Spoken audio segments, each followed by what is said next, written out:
What's up, everybody? It's Wandering Hippie. Welcome to the Hippie Circle.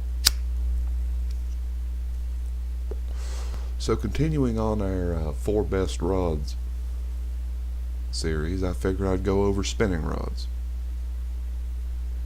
Let me crack a drink here and we'll get started. Now, first thing you need to realize about spinning rods is these are lure rods. Consequently, you're going to have to know your retrieves, which I'm going to cover in another video.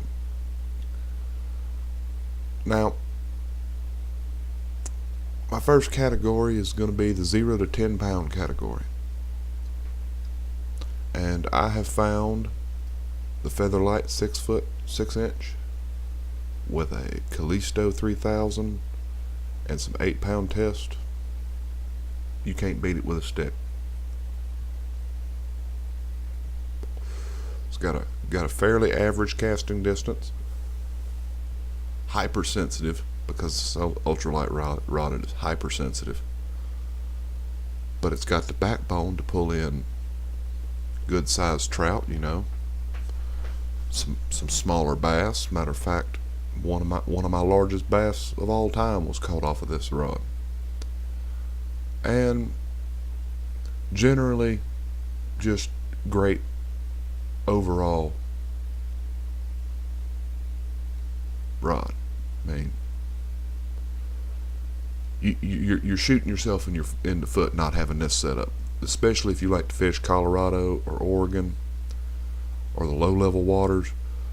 Hell, I even use this exact setup to catch walleye in New York all day, and you don't lose experience.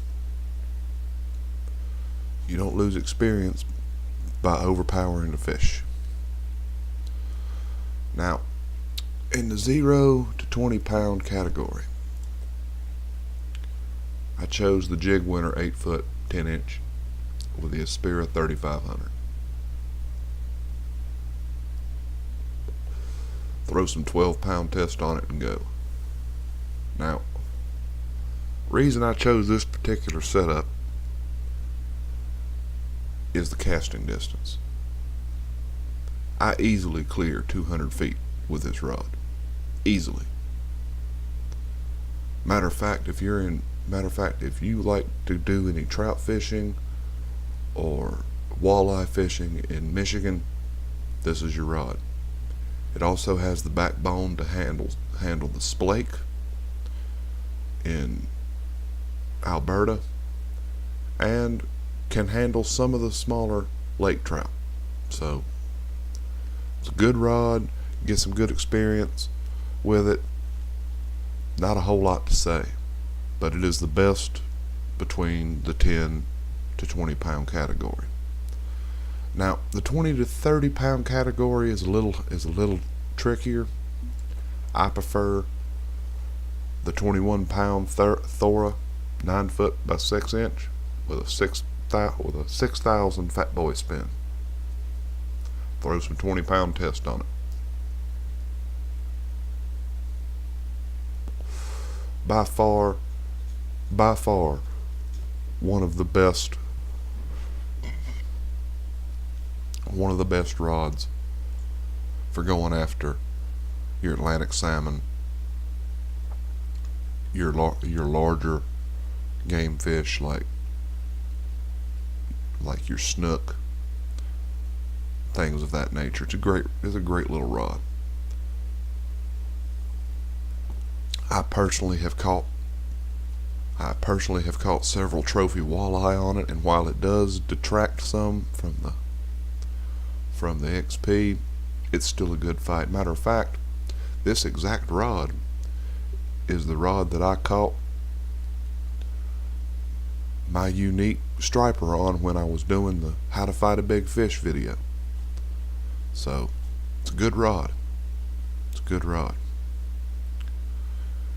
And in the 30 plus pound category, there is only one option, and that's the Rivertech Zeus 8 foot 2 inch. 42 pounds of unadulterated power. You throw some 40-pound test on it, or some 32-pound test, or whatever you particularly care for, and guys, you can't beat it with a stick. You literally just cannot beat this rod and reel with a stick. When it comes to catching your gar, when it comes to catching your large salmon, your large lake trout, this is the go-to rod. It's got the power to throw the heaviest crankbaits as far as the lure weight. It's got the backbone to to just drag the fish in. All in all, probably one of the better rods in the game as far as heavy game fishing is concerned. Now, again, I want to clarify the difference between these rods and casting rods. 9 times out of 10, you're going to make a longer cast with a spinning rod than you are with a casting rod. So if you like to stay far out, or you like to make long casts, spinning rods are for you. But in order to do that, you're going to have to sacrifice something. And what you sacrifice is backbone and lure weight. A 42 pound spinning rod is going to have a lower lure weight than a 42-pound casting rod. You're going to see that in my next video. And quite frankly, it's kind of funny to have to go over this, but that's okay. It gives me something to do.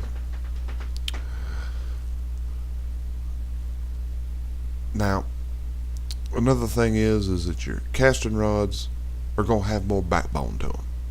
What I mean by backbone, I mean you're going to be able to horse that fish out of cover. You're going to be able to horse that fish away from structure and keep him in open waters. Not so much with a spinning rod, as you're at the mercy of the fish. Now, it all comes down to preference. What you prefer, what you like, what you don't like. But this is just a little guide, my top 4 picks for spinning reels and rods. Now that I've got your attention, I'd like to remind you that there's 2 days left to vote for the comprehensive guides. I've got 8 lakes already that y'all have picked out. I'm going to do 10 comprehensive guides, so there's a chance that your lake's not on there. So please comment below which lakes you want to see. I've also like to remind everyone, Take a Subscriber Fishing is still looking for a volunteer. You can volunteer there by joining the Discord and getting in contact with me, or emailing me, both of which are in the description. There's going to be a $5 Steam card giveaway at 500 subscribers, so subscribe. We'll get there eventually. And that's it, guys. That's all I got. Y'all take care of yourselves, and as always, I'll see y'all on the water.